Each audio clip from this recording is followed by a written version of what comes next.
Well, thank you everyone for being here tonight to celebrate this weekend with us. Dad, can you turn it up a little bit? We can't hear you. Oh. Working on it. Thanks, Anna. Always count on you. Can everyone hear us? Right there, right there. Not all the way.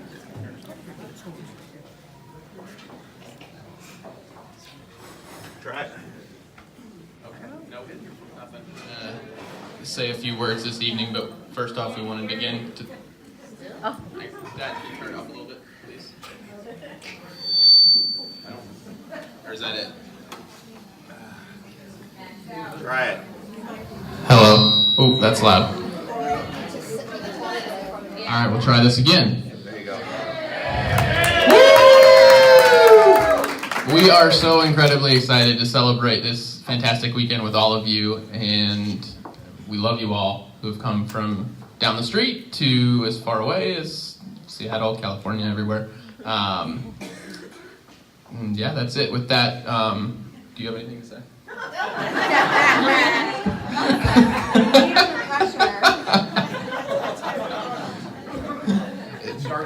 First off, I'd like to introduce Dennis Lubic, father of the ride. While he's coming up, yes, I do have things I can say. Thanks for the pressure. That's what I'm here for. Thank you for everyone coming here from literally near and far. I know it was not easy for some of you to get here. We had a lot of flight delays. So thank you so much. It really means the world, and you're making this weekend special for us. So really, it's really great. And we have some scary. I'm not gonna lie. I'm a little nervous for these speeches. So let's just do it. Let's just do it.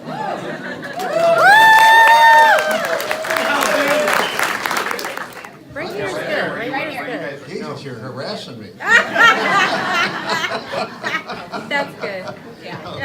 Okay. Great. And everybody, I know about half of you, and the other half I do not know. You're mostly from Cory's side, and it's been a lot of fun meeting everybody. Everybody can hear? Am I in the mic? Okay. Yeah, but not to be redundant, but it is a remarkable evening with people here from all over the country. It is just astounding. And most people are staying at the hotel. This is just quite a celebration. You feel like you're celebrating every moment because you keep running into people and meeting people, and hopefully we can continue that. This is for me as the father. It's remarkable. I mean, to me, it's like joining two families. And for my little self-serving to say my family's a great family, but it is, and it's just wonderful to see these two families kind of joining together. I've had a chance, really through Kathryn, to meet Cory's family the last several years, and it's just been a joy. And I'm looking forward to the future of this connection and relationship. So I want to meet more of you in the next few days, and hopefully that will happen. Kathryn, who of course I know best, incredible. Well, here goes. All right. No. I'm incredibly proud of Kathryn. Kathryn is an incredibly kind, generous person. Has wonderful friends. Incredibly loyal person to her friends, to her siblings, to colleagues. Just an incredible person. An award-winning teacher, which, as a former teacher myself, made me incredibly proud. And now she's moving on to occupational therapy again. No accident that it is in a helping profession. This is Kathryn, and she's going to be using her values really just in a different, somewhat overlapping way. I think for most of us as parents, our kids they're kind of our kids. It's hard to think of them in any other way, even though they're grown and mature and entering their own lives and professions and children and so A couple of things, though, that I thought, just to give a little perspective on what Kathryn has accomplished. There was a particular time in her life where I wasn't sure all this was going to happen, and I'd like to kind of share one story in particular. Those of you who raise teenagers, you know the struggle of kids wanting to drive. You know, and kids thinking they're invincible, and Kathryn was actually held back a few months. Was not allowed to drive at age 16, and that did not make her happy. You know, just angry as all get out. So anyway, finally that moment had arrived, and I took Kathryn. I had to go to work that day, but she was off. Must have been a vacation or something. So we drive her to the license bureau, you know, for her to take the driving test. It's about, I don't know, 9:30 in the morning. She passes, but she wants the car that day. Okay, you know, it's a big deal. I said, well, Kathryn, you're going to have to take me to work. I actually have to work for a living, so you got to take me to work. So she takes me to work, and that's probably 9:30, 10-ish or so in the morning. And I said, well, give me a minute. I got to go in and make sure you're on the insurance. Okay, so I go in, I put her on the insurance. Okay, I come out. Okay, you're clear. That was 10 o'clock. Okay. 30 minutes later, 10:30, I get a call from Kathryn. Kathryn says, I'm all right.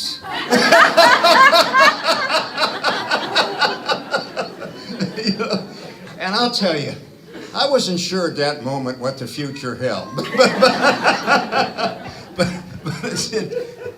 But it's working out. Okay, you know, history's a funny thing. It plays. That's my major. I'm a historian, so I like to play with history a little bit. But the other story, which I also found intriguing, Kathryn, you know, not only loves her family in Boca and beyond, and Cory, of course, most of all, but she loves Boca. Okay, and it's understandable. This is a very seductive kind of place, as most of us know. But almost immediately after moving down here, I was a little flattered by this. Kathryn kept trying to sell me on moving here. Okay, you know, she wanted me to move. And she says, well, Dad, if you move here, I can take you to doctors.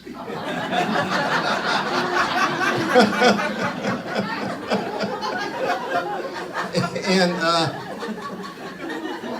I said, Kathryn, I'm not decrepit yet. But anyway, I was kind of flattered by that, and but I do understand that. But anyway, as there are many more stories, and I don't want to. Kathryn's besides Bruce, Cory's dad, and many of their friends are going to be speaking in a moment. So I'm going to pass, if I can find it, and it's in my phone. I don't have it memorized. Something that I thought you might appreciate.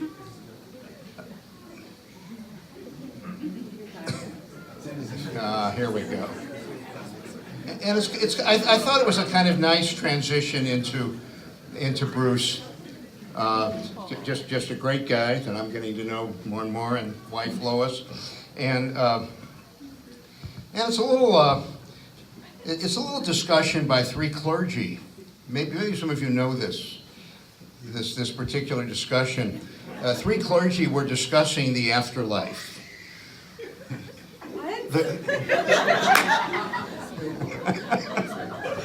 Oh my God, I can't believe it. Anyway, okay. We begin with the priest. The priest says it is that the afterlife is a place in a green valley surrounded by snow-capped mountains. The Protestant minister says it is at the confluence of a tall waterfall and a raging river that never ends. The rabbi says it is a warm and peaceful place with an ocean nearby, and in Hebrew we call it Boca Raton.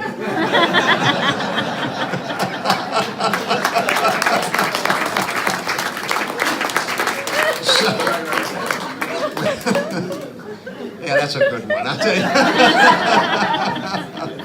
I was afraid people had heard it, in some other place. Anyway, I'm going to leave the toast and everything to Bruce. Where's Bruce? You're behind me. Oh, here we go. Bruce, your turn.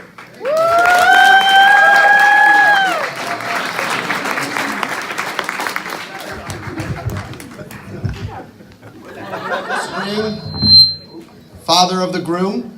He's got an original piece to play for everybody.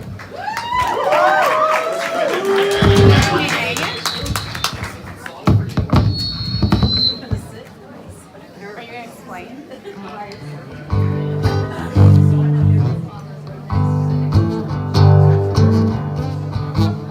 Your son's leaving behind it.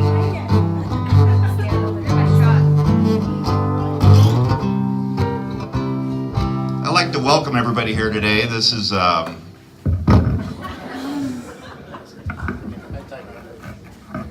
technical difficulties. Love affair. And I think the only way I could tell this story was to just do it this way. So let's give it a shot. This is the father-in-law blues.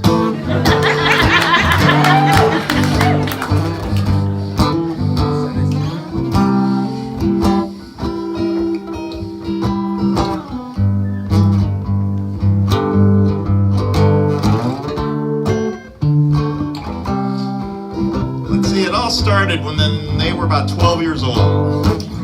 They've known each other since they were 12. And about 7 years ago, it turned into something a lot more than 8. Stand corrected. And father-in-law blues.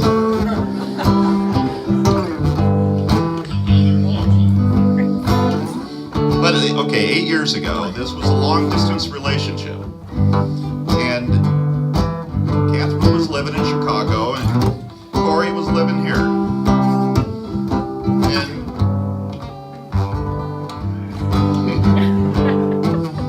And when Kathryn was in town, the only way I knew it was my boat was gone.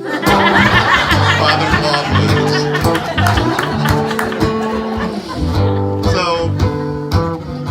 My boat was gone. And Cory and Kathryn, I guess, were out on it all day. And Cory brings Kathryn over to my house. And she was black and blue from here all the way down her leg in the father-in-law blues. Well, Cory took her inner tubing.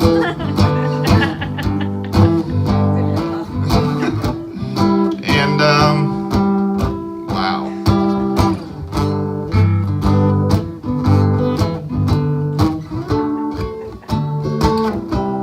And I said, well, that's probably the end of Kathryn coming around.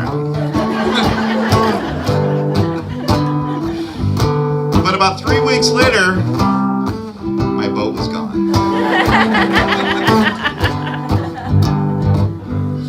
And the father-in-law blues. Now, Kathryn's not the best swimmer I ever met. At least 8 years ago. So I decided I'm going to have to get involved in the father-in-law blues.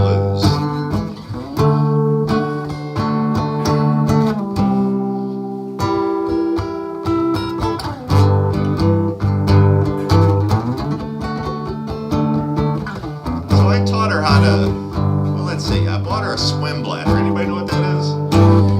It's a buoyancy device, so she wouldn't drown.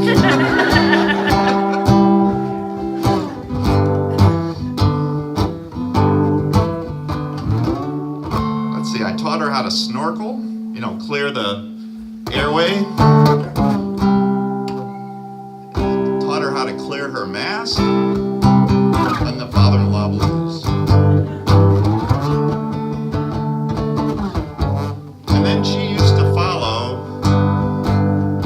Cory everywhere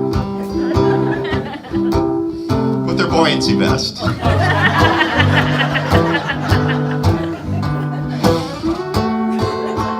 And then he takes her to Bimini. It's in the Bahamas. And it's not like a beautiful Bahama island with fancy things. I mean, there's hardly indoor plumbing. But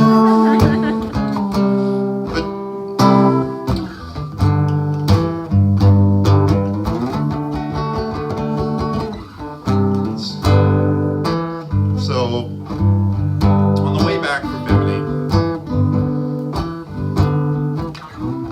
Cory, you know, Kathryn, I'm going to break this to you slowly, but it's not that Cory loves fishing. Cory loves the ocean. And his way of showing you his love, on the way back, about 25 miles out in the middle of nowhere, Cory makes a hard right turn with my boat. Then he makes a hard left turn with my boat. I'm thinking this guy is crazy. But all of a sudden, in the middle of nowhere, we're 25 miles from anywhere, land, sea, sky. I mean, we were in the middle of nowhere. 100 porpoise surrounded our boat. And Cory wanted to show his love of the ocean to his girlfriend, of the beauties of the ocean. So that's how he shows his love to Kathryn.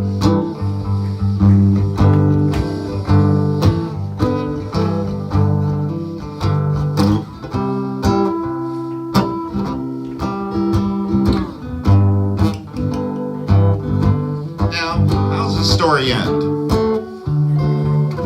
Well, I predict, you know, I'm a pretty good predictor of future things. I mean, I hope they have children and live down the street from me and I enjoy their grandchildren and all that, but that's just that kind of stuff. But this is what I predict. Kathryn, I took all her friends out of my boat.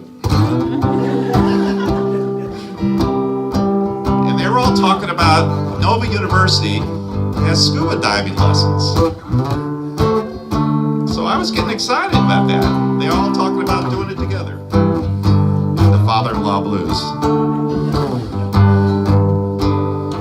So, let's see, Kathryn, you followed my son from Chicago to the bottom of the country, Florida. You followed my son to the Bermuda Triangle, where Bimini is. You followed my son all these places. This is what I predict. She's going to become probably certified with this scuba thing. She's going to go out in my boat and she's going to strap 200 pounds of steel to her back and follow my son to the bottom of the sea.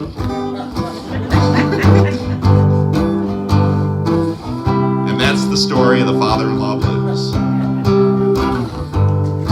Hope you all enjoy it.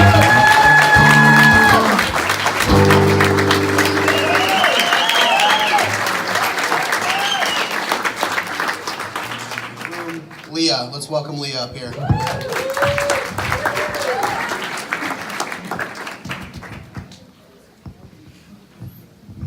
Hi. Hi, guys.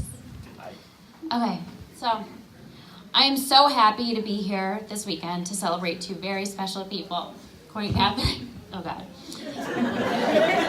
I did this at your bar mitzvah.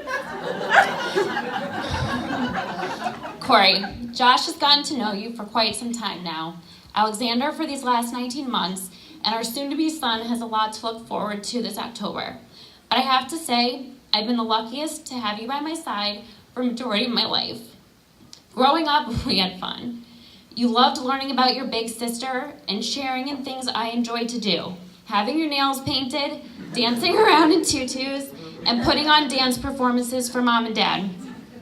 I will always remember our musical duos of sharing the male and female vocalist parts of songs from Broadway shows and movies such as Rent, Tarzan, and Aladdin. Woo! Yeah. I always wanted to share in your interests and passions as best as I could, which if you know me was not always easy. Sports, by attending all your soccer, baseball, lacrosse, you name it, I was there cheering you on.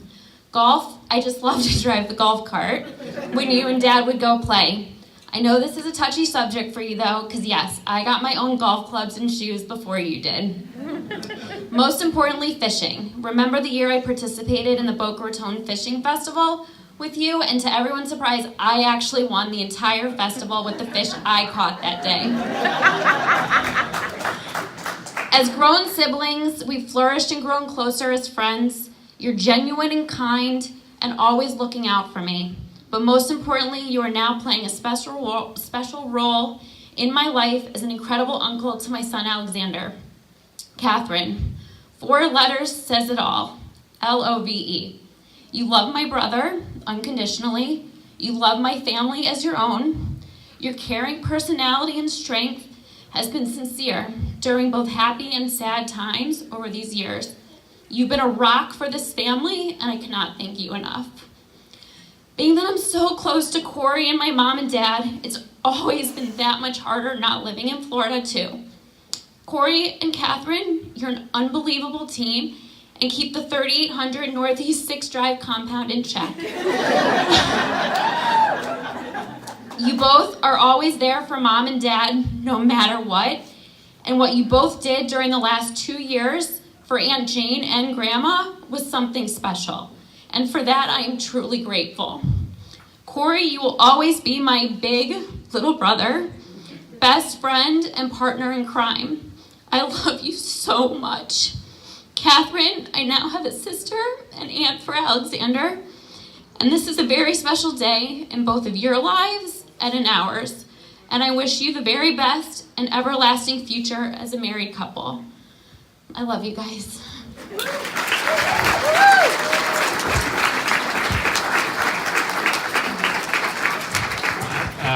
One of Kathryn's 3 siblings, so I'm representing the sibling crew tonight. And super excited to have the responsibility of doing the opposite of my father, who said some wonderful things about Kathryn. So I'll be like brief-ish, and I'm gonna take you on a journey in 3 arcs. We're gonna go St. Louis, then Chicago, and then Florida. The other thing that's kind of fantastic is my dad's story. I did not expect it, but it's kind of great that he thinks Kathryn's first time driving was like 16.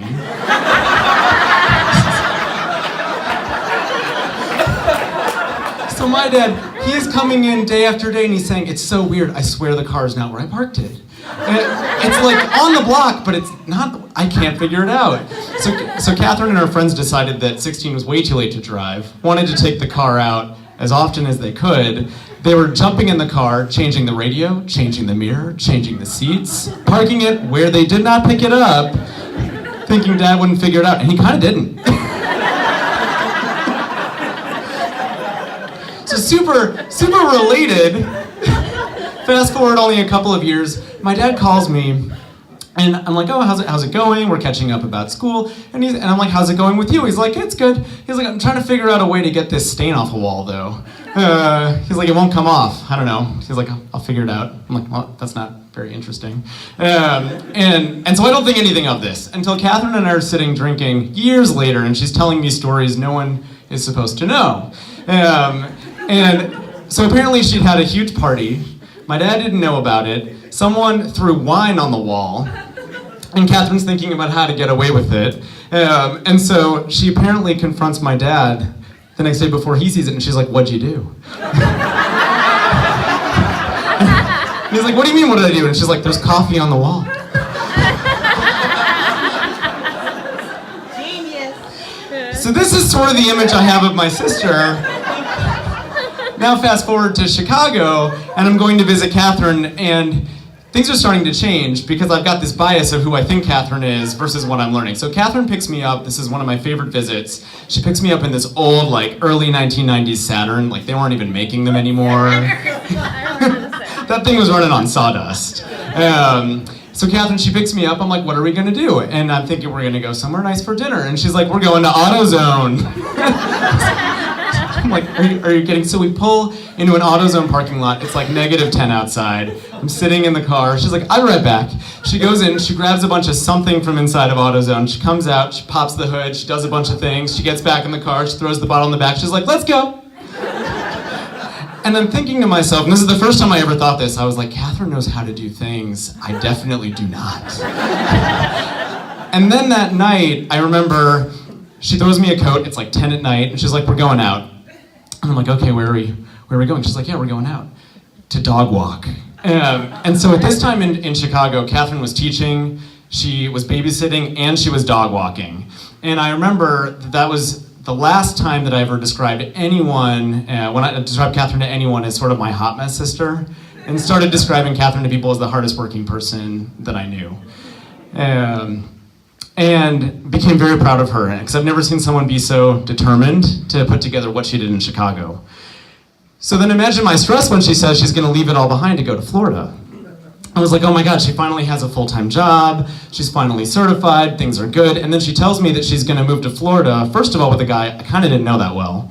And second of all, she tells me that she's gonna be moving in to the same street as his parents and his grandma and his aunt. I'm glad you're laughing, because I was like, you don't think that that's a little, for a second, and I didn't know them, so,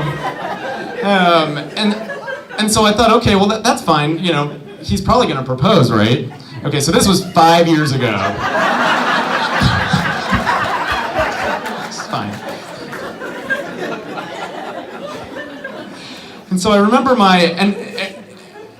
and actually, during those 5 years, before I jump into more funny stories, it is amazing what Kathryn has achieved down here, because in 5 years, she came down here, she re-state certified, she got named one of the best teachers in the state of Florida quantitatively. She then decides to pursue her passion of occupational therapy, which is a huge bet, and to go back to school. I think we all know that they're postponing their honeymoon so that Kathryn can take an exam this week. So, again, still the hardest working person I know, and super accomplished. But I promised I wouldn't say nice things, so we're moving back to Florida. So my first visit to Florida, I remember I went to walk in the door of their place, and remember, this is the person that threw wine on a wall. So I walk in and I look around and I'm like, oh my God, everything is white.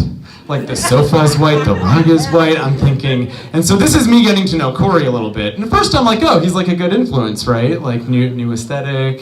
The place is pretty clean. But when you get to know Cory, on top of all the other things we know about him, loving the ocean, loving the sea, being super hardworking, he's like a total neat freak. I'm kind of mixing up stories and chronologies here, but it has happened before that we are eating snacks and Cory is vacuuming under us. And it was last year, we were visiting them, we're sitting outside, I'm there with my husband, Kathryn and Cory, and we hear a thud. A pretty loud thud. And we look over and we're like, what is going on? And we see Paul has walked right into their sliding glass door super hard. Who's my husband? Yes. He's walked right into the door. And thank you. And two of us had the right reaction, which is that we were super nervous that he was hurt. Does he need to go to the hospital? Is he okay? Cory was kind of faking it, but you could see that his eyes were darting for the Windex to get the oil stain off the wall.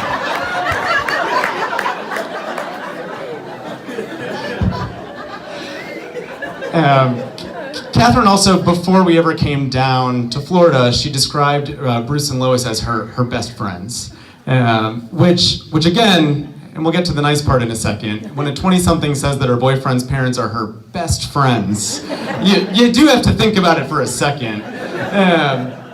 But the truth is that it's been so amazing coming down here and getting to know all of the rings down here. And we had the fortune of getting to know Jane and Grandma as well, and having really amazing memories together of taking the boat out, looking for the best key lime pie in southern Florida, which we still have not found. And it's been a pleasure getting to know both sides of the family. And we're super excited, Cory, to welcome you to our bigger family on the Lubic side. And it's a pleasure knowing now that when we come to Boca that it really feels like we're coming to visit this big, extended new family. So, first of all, congratulations. And I hope everyone will raise a glass and repeat after me. It's about time already.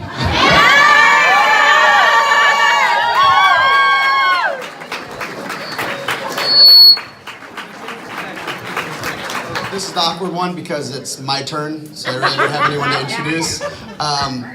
So my name is Jesse. I am Cory's cousin. And I need a favor because after Leah's, I got a little teary-eyed, and I'm already just talking about this. if I start crying and I can't talk, I need everyone to get really loud and distract me from what I'm saying. All right, everyone, deal? All right. Zach's got me. I love it. All right, so like I said, I'm Cory's cousin. He's 4 months older than me, and he knows this, and I think a lot of people here know this, but he's more of a brother. I've always looked up to him. Here it goes. I've always looked up to him. If there was something closer than a brother, that's what he would be. Every experience that I've had, all the great memories, and some of the best friends I have who are here today are because of Cory. Summer camp, followed him there. The fraternity, college. I follow this guy everywhere. I've got bumps and bruises to prove it.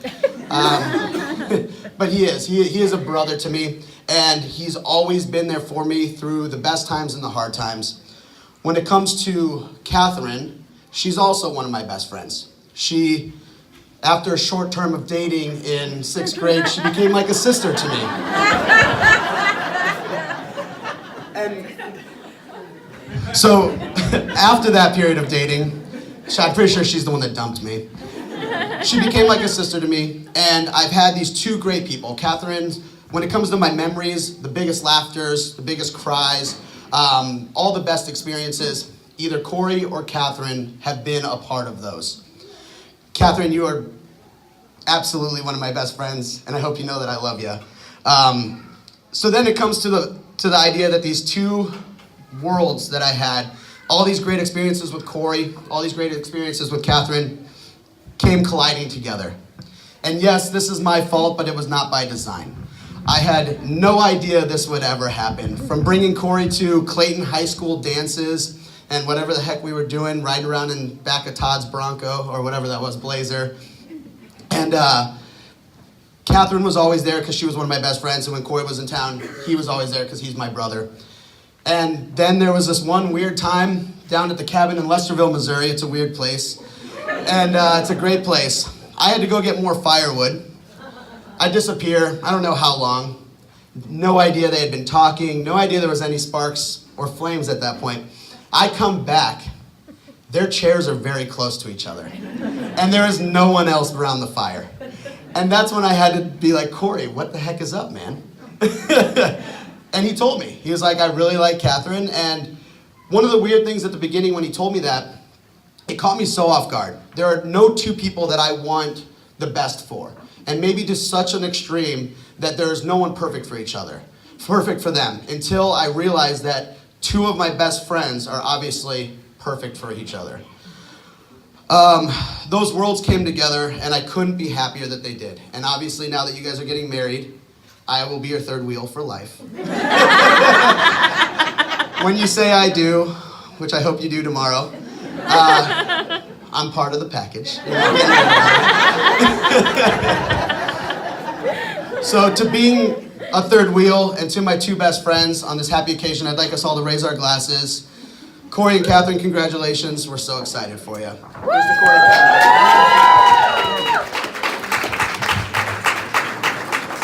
For those who don't know me, Kathryn's maid of honor. I have known these two quite a long time, not quite as long as family, but Kathryn and I have been best friends since about the 7th grade, which is almost 20 years. And I didn't really like that stat in years, so I came up with a lot of calculations of other things that Kathryn and I have accomplished in that time. This is one that Matt left out. Kathryn and I have consumed 4,263 blocks of cheese just since we have met. So I thought about it for a long time. So in that time, Kathryn and I have shared innumerable stories and good times. Kathryn is the most thoughtful friend I have. There is nobody that is more willing to put her friends before herself. And I have a lot of stories to prove it. The ones that I can get through. Kathryn once hosted 10 women to her modest Chicago apartment over a New Year's weekend, right about the time we all turned 21, to take us to a concert which was definitely more like a rave. And we all survived. And a true testament to her hospitality that we all had an amazing time. And most of them are actually here tonight. Most of Kathryn's friends will know wherever I've visited her throughout the country, Kathryn has always taken me to these famously delicious restaurants, and we'll go and we'll sit down and we'll order a drink, whether we were 21 or not. And we'll be ordering, and Kathryn will, it'll be her turn to order, and she'll say, "Oh, well, I can't really eat here, but you enjoy." A true testament to her character and a true testament against mine that I would sit there and she would watch me eat. And Kathryn's just the kind of person, just to kind of sum it all up, that will save hundreds, literally hundreds of photos, and I mean print photos from back before they were on your phone forever, since we were in high school, photos that she carried to Chicago, down to Boca, just for the moment when she was going to paste and tape them all into a Yellow Pages phone book, mail them to St. Louis in a big box so that I could flip through them with a question at the end, asking me to be her maid of honor. She literally had them in a shoebox for her whole life, packing them from city to city and taking them with her throughout life. So that's the nice part of my speech. So I was trying to think of another category of stories that really fit Kathryn's personality, but the one that kept coming up over and over again was just kind of titled "Times We Almost Died." So a very obvious one. We had just turned 16, and despite what you may have heard otherwise, yes, we were new to driving. So there we were. I was driving, 16, in traffic, just sitting at a red light, talking, catching up, blasting in sync, I'm sure. And Kathryn kind of surreptitiously puts my car gear in reverse as the passenger, which she had a license, so I know she knows that's not what you do as the passenger. And the light obviously turned green, and we did not move forward. She claims that she had checked, and no, there was no one behind us, but lots of other stories, like the fact that I've actually seen you get hit by a yellow cab trying to cross the street in Chicago.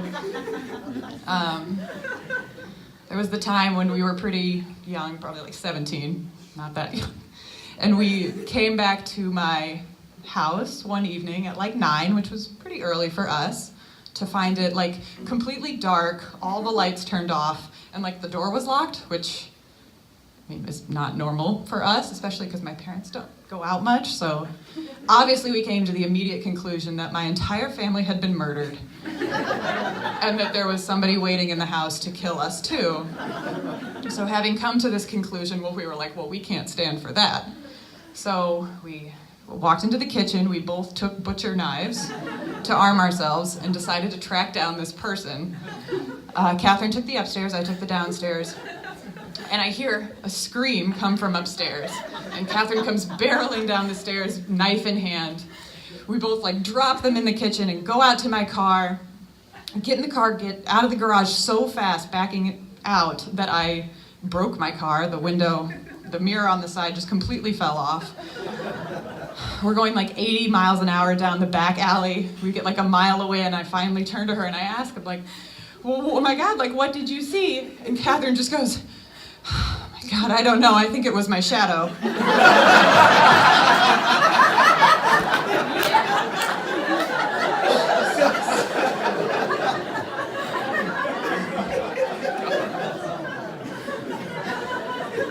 So we have a lot of stories that end like that. But the point is that I remember thinking how hard it was going to be for you to find somebody that shared this particular zest for life that we have, and that it would make total sense that it would be somebody who's known you as long as I have and loves you anyway and relishes in these types of stories to share with you for the rest of your life. So.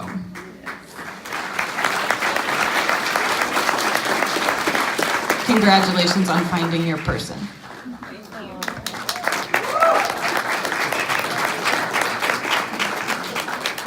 Hence the paper. But good evening. For those of you that don't know me, I'm Marissa. I'm a friend of Kathryn's from babyhood. First and foremost, I'd like to thank all of you guys for being here from near and from far tonight. I know how much it means to both of these guys and their families to have all of you guys join in this wonderful weekend. And a special thank you to both sides for hosting this amazing event. We really, really appreciate it. Bruce, Lois, Dennis, thank you guys. I feel so honored to be a part of this special weekend. And I just feel so honored to have both of you guys in my life. I wish I could tell you guys the story of how Kathryn and I met, but our friendship predates my memory bank. Kathryn has always had an eye for style. One of my first memories is playing Pretty Pretty Princess with her and you, Matt, over at your parents' house. By elementary school, we had transitioned to Abercrombie & Fitch, obviously. Moving on to middle school, my memory gets more clear. I finally got to meet some of Kathryn's amazing friends, many of whom are among us today. One day, we decided to go see a scary movie called What Lies Beneath. For those of you unfamiliar with this film, I don't recommend you get any more familiar. Midway through the movie, Kathryn started screaming bloody murder so loudly we got a talking to, not once, but twice. This was the first and last movie that her and I would ever see together. Flash forward to high school. I was gonna tell the car story, and I'm so glad I didn't, because I didn't know if everyone knew that. Many of you may know that Kathryn attended Clayton High School while I attended Webster, which is nearby. Fairly frequently, her and I would gather the troops and combine forces to wreak havoc on the town. I will refrain from going into too much detail about this havoc that we would wreak, but one story I must tell you is the creative way that Kathryn figured out to avoid allowing her parents to interfere with our fun. Hope this is okay. Most teenagers hide booze in their closet or their car, but Kathryn had no need, because anytime we were hanging out in her room or left her house, she would simply remove the door handle. She would take the door handle off of the door to her room, and she would put it in her purse and take it out with us. When we would return, she would pop that baby back in, open the door, and our magic kingdom was left untouched. Truly genius when you think about it. I was 1 year ahead of Kathryn, so when I turned 18, so did she. With brown hair and brown eyes, nobody questioned it, including the tattoo parlor she immediately went to with my ID. Sorry, Dennis. When I left for college at the University of Florida, I sure did miss my partner in crime. But every time I came home, it was like as if no time had passed. We picked off right where we had left off. The following year, Kathryn took her talents to Chi-Town to go to college at Loyola. Oh boy, did I love visiting her there. Several years later, I graduated and moved to South Florida, where I had a lot of trouble making friends. One day, Kathryn texted me that I had to meet up with one of her best friend's cousins that lived near me. His name was Cory. Cory was awesome. He was easygoing with a good sense of humor, and Bruce, had a boat. Kathryn and Cory started dating, and while I adored them, I had my doubts. With her living in Chicago and him in Boca, I figured his love for fishing, or now as we know it, the ocean in general, and his real estate career would prevent him from making any out-of-state moves. Wrong. Eventually, Cory moved to the Windy City, and while I'm not sure he fell in love with it there, he sure continued to fall more and more in love with this girl right here, with Kath. Eventually, the call of the ocean was enough to bring both of them back to where we all are today. Cory, I could never have dreamt up a more perfect person for Kathryn to spend her life with. You and your family have proven time and time again your devotion to her happiness. Your sense of humor and your laid-back personality have helped her through many, many trials and tribulations. The way you make her smile and laugh just makes my heart burst with joy. Kath, you're my ride or die. Despite our many insane adventures, we somehow have come out on the other side relatively unscathed. I'm so proud of you and the woman you have become. You are one of the most loyal, compassionate people I have ever met, which has allowed you to be an incredible friend, teacher, fiance, OT candidate, and soon-to-be wife. I do not know what the future holds for these guys here, but I have no doubt that any dreams that you guys have, you can achieve as a team. I love you both, and I am so, so excited and honored to be here to celebrate this next chapter of your lives. Cheers.